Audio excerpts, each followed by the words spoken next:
The following is a world-class Bullshitters exclusive. I wanted to take a moment to talk about Kevin Smith and his Masters of the Universe debacle.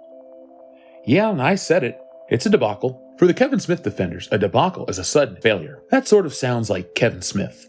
Undignified. If you haven't been keeping up, people are pissed at what's going on. Currently on Rotten Tomatoes, the show sits with a 95% from critics and a 35% from audiences. Of course, that's because the audience is review bombing, right? Much like The Last Jedi, Kevin Smith and Netflix are trying to pass off their failure on the fans. Like it's our fault this project is as poorly received as it is. Grow the fuck up. Director Kevin Smith has something to say to He-Man review bombers. Kevin Smith has something to say to critics of his He-Man revival series. Grow the fuck up. The director let loose these choice words in light of a barrage of Masters of the Universe Revelation review bombs, a strategy in which displeased audiences try to bring down a show's film rating by leaving a surplus of negative reviews. CBR.com reports how Smith decided to continue the story of the original Masters of the Universe series after being tapped by Netflix to head a revival. But, as Smith informed Variety, Ted Biaselli, director of the original series at the streaming behemoth, stated that he, of course, wanted to see a show similar to the one from childhood, but people can die. Therein lies the current fan-led issue. See, part of the animation ends with He-Man and Skeletor supposedly killed in battle. This twist is being called by members of the more irate crowd as a bait and switch, seeing He-Man is barely in the show to begin with. I see people online go, "Hey man, they're getting rid of He-Man." Like, you really fucking think Mattel Television, who hired me and paid me money, wants to do a fucking Masters of the Universe show without He-Man? Continued Smith, irate himself. Grow the fuck up, man. Like, that blew my mind. Bunch of people being like, "Oh, I smell it. This is a bait and switch." Kevin Smith definitely hates himself. He also hates everything he's created. Modern geek culture. Some of the reticence to shit on Kevin Smith outright comes from decades of living in the geek sphere Clerks created. Kevin Smith knew how to tap in and speak to a generation. Now he's the very thing that generation fought against. Kevin Smith spent an evening recording a rant about how Tim Burton didn't understand the source material when he made Batman '89. And then he released it on DVD. He literally made money shitting on someone for not understanding the source material. He then worked on the new Masters of the Universe series, where people rightfully shat on him for not understanding the source material. Smith's response? Hey, if you don't like something, you should just shut up. The people who are critiquing you learned it from watching you. They watched you for almost 20 years shitting on people for not understanding or getting nerd culture. You made us. So don't expect the kid gloves now just because you're on the receiving end. That's a fair assessment. A good one too. Kevin Smith created the franchise bashing culture of today. Sadly, not every director handles it as well as Tim Burton. You ever heard Tim Burton call Kevin Smith a fat piece of shit in public? Nope. Only in private. Michael Keaton got thousands of douchey letters, and today, he's still pro-Batman. The cream always rises to the top. In all seriousness, Kevin Smith used to get it. But what happened? Let's talk to my past self and find out. Jeff, hit it.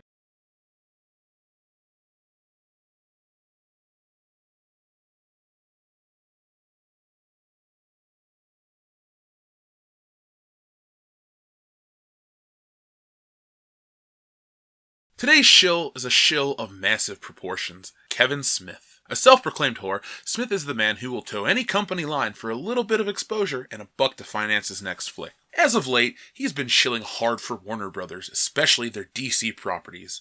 Now, you could argue that he's just a comic book fan that loves these movies and is seeing the films of his dreams come true. Or you could connect the dots and see how he's now directing episodes of The Flash and Supergirl after many favorable reviews of DCEU content. If I recall correctly, he claimed Batman vs. Superman would be a $2 billion flick and tried so hard to convince us that Zack Snyder's interpretations were good.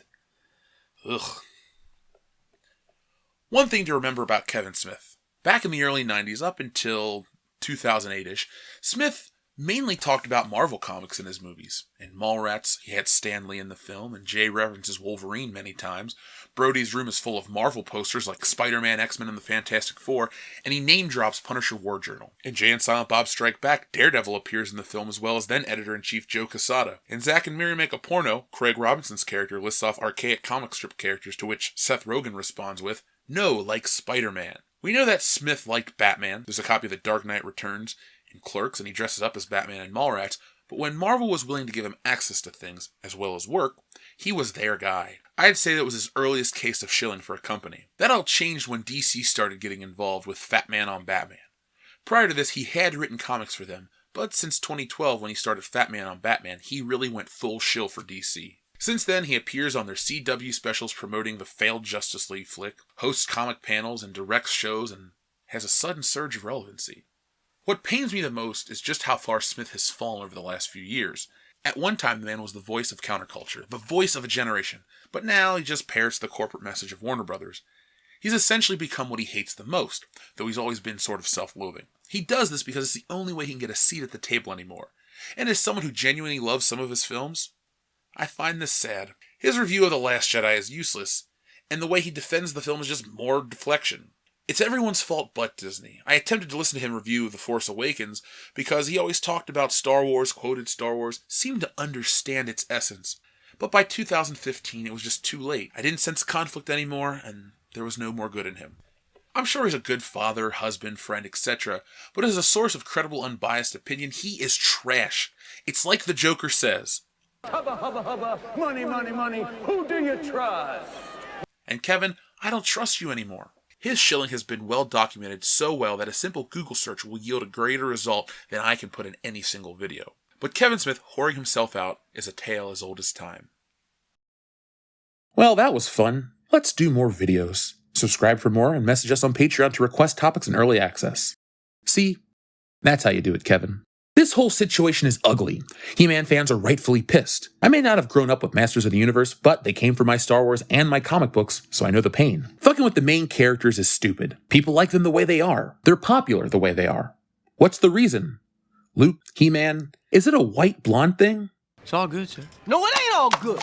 Now clean that shit up. That's right. Get me a white boy. Get me a blonde-haired white boy so I can enjoy that shit. You the man, sir. No, you the man, and that's the problem. I'm neither white nor blonde, and I think they should stay where they are. We're in the middle of this great pop culture reset, where all your favorite characters are being changed to appeal to no one. Idiots at Netflix look to Twitter for advice. I don't know why Netflix and Kevin Smith did this to He-Man. He's got his pronouns in his fucking name, so you'd think that these weirdos would eat this show up. Also, the internet has breathed new life into Masters of the Universe. It's got a whole new life online. It's fabulous. If only Netflix would have capitalized and released Masters of the Universe in June. I'm interested to see the second half of this series. I wonder if Netflix is squirming. Movies have reshoots all the time, but animation takes a lot more to fix, and the money to fix it isn't worth the money they're making. That ball is in Netflix's court, and they only release the information when beneficial. So what do you think about all of this? Not just the He-Man show, but how Kevin Smith has handled this. I'm bothered that the guy, the grandfather of modern geek culture, is the thing we sort of fought against. Thank you, Kevin Smith. You have become the machine. George Lucas has been quoted as saying, "I fought against the studio system and then I became the studio system myself."